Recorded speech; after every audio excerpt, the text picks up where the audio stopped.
2008 راه خدمت بخطاب اجدير، ولكن راه من 2008 للفوق راه شعرنا بان الدوله ما بقاتش كتامن بخطاب اجدير وما بقاتش كتامن بالنهوض بالامازيغيه ابتداء من 2008 2009.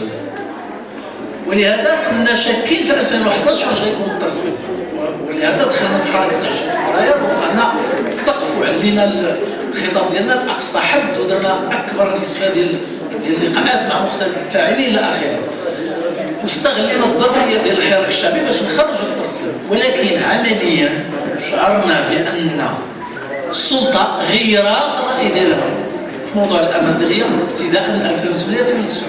اذا غيرت التكتيك، وهذا الشيء راه وقع حتى العربيه، لان راه خصكم تواكبوا مع الناس اللي كيدافعوا على العربيه، تواكبوهم، لان يعني احنا كنتلقاو دائما المذكرات ديالهم وكنتفاعلوا وكنتلاقاو في اللقاءات.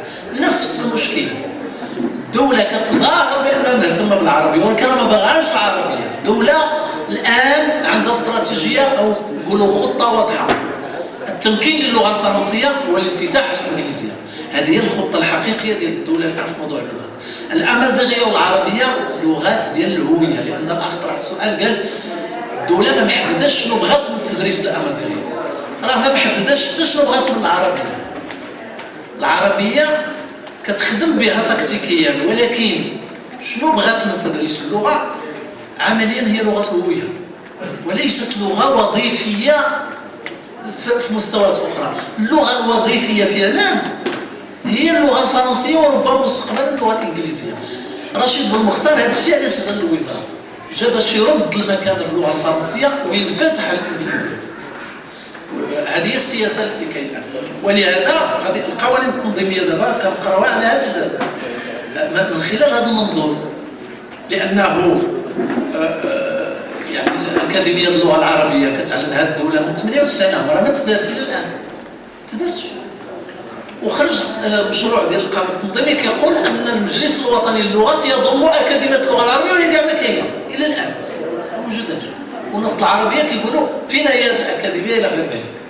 فاذا السلطه في المغرب عندها ارتباك كبير في موضوع اللغات وفي السياسه اللغويه، وما وضحش شنو بغات، لانها كتخدم بتكتيك حسب الظرفيه. مناش استفدت العربيه؟ العربيه استفدت من المرحله ديال التعليم اللي الدوله كانت رافعه شعار التعليم، ولكن بعد ما بقاتش باغا التعليم، بدليل انها بلوكاتو في عدد من المؤسسات بقات فيه اللغه الاجنبيه.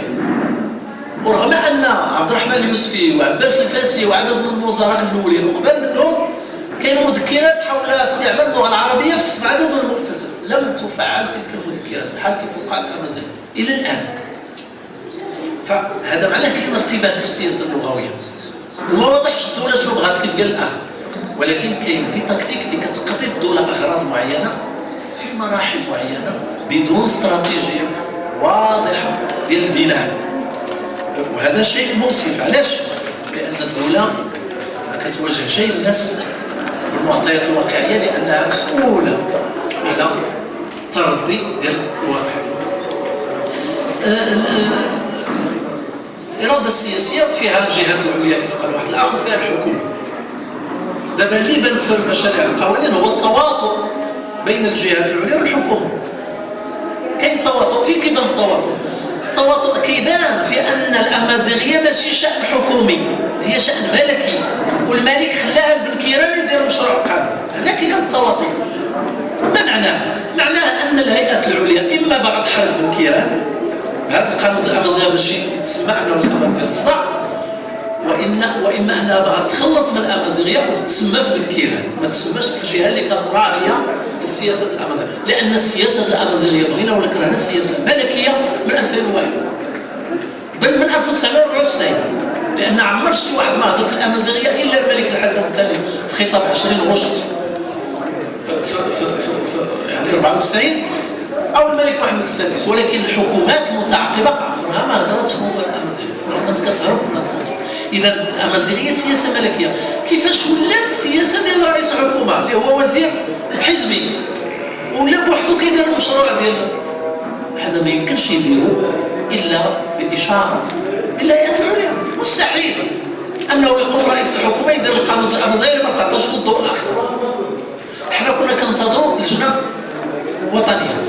اللجنه الوطنيه في اللغات وقعت في المجلس الوطني للغات، والغريب هو ان المجلس الوطني للغات المشروع ديالو دارته وزاره الثقافه، خدمت فيه عامين. كيجي الديوان الملكي كيوقف هذاك الشيء اللي دارته وزاره الثقافه، وكيجي السي دريس خلوز وكيدير اللجنه. في الامازيغيه تدار العكس. في الوقت اللي بن كيران كان خايف من الامازيغيه وكيقول في التصريحات ديالو هذا الملف بين يدي صاحب الجلاله وراه كبر مني، في الاخر ولا هو اللي مكلف باش يدير المشروع. اذا معنى هذا ان الجهات العليا اما انها بغات تتخلص من الامازيغيه وكلفات بها بن كيران، علاش؟ باش تلصقها في صناديق الاقتراع. غادي تولي تقول لك سيدي صوتوا على بن كيران، هو اللي دار هذه السياسه هذه وراه عنده صناديق راه جاب الاغلبيه. اذا الدوله باغا تخلص من الامازيغيه باستعمال الديمقراطيه، اي باستعمال فكره صناديق الاقتراع، بينما صناديق الاقتراع ماشي هي الديمقراطيه، لان صناديق الاقتراع آلية من آليات الديمقراطيه. الاساس ديال الديمقراطيه هو الحريات والمساواه والعدل وفصل السلطات وسمو القانون فوق الجميع. كبار صناديق الاقتراع هادو بعدا خصهم يترصاو في الدوله، حتى وحده فيهم ما مرصيه. كنمشيو لصناديق الاقتراع كنستعملوها على انها هي الديمقراطيه باش نظلموا الناس ونزولوا لهم حقهم بصناديق الاقتراع. راه هذا هو علاش هذه الدول كلها ديال شمال افريقيا والشرق الاوسط الانتخابات ما كتنفع بوالو. عملوا الناس انتخابات في العراق وبقاو كيتقاتلوا في الزنقه، عملوا انتخابات في مصر وبقاو الناس في الشارع 30 مليون، عملوا انتخابات في اليمن وبقاو في الشارع ولات حرب، عملوا انتخابات في ليبيا وخرجت داعش ولات حرب، عملوا انتخابات في تونس وتقتلوا الناس ووقعت فتنه الى غير ذلك وطاحت حكومه اللي جابت 40% ديال الاصوات. عملوا انتخابات في سوريا ما عطات والو. علاش ما كتعطيش صناديق الاقتراع والو في البلدان ديال شمال افريقيا والشرق الاوسط؟ لسبب بسيط، لان ماشي صناديق الاقتراع هي الديمقراطيه. الديمقراطيه قيم، وهذيك القيم الى ما ترصدش هي الاولى في الدساتير وتحترمت، صناديق الاقتراع كتولي مسرحيه ما عندها حتى معنى. واما ان الهيئات العليا باغا تحرق بن كيران وكلفاتو بهذا الملف، كيف خلات ليه التقاعد وخلات ليه النساء. فين عمر موضوع النساء كتقرر فيه الحكومه؟ موضوع النساء عنده علاقه بالشريعه كيتدخل فيه امير المؤمنين، هذا الشيء معروف، وكيشكل لجنه باش كيعدلوا دورات الاسره وباش كيتدخل في قوانين المراه. دابا ولا بن كيران وبسيمه الحقاوي هما اللي كيديروا قوانين المراه.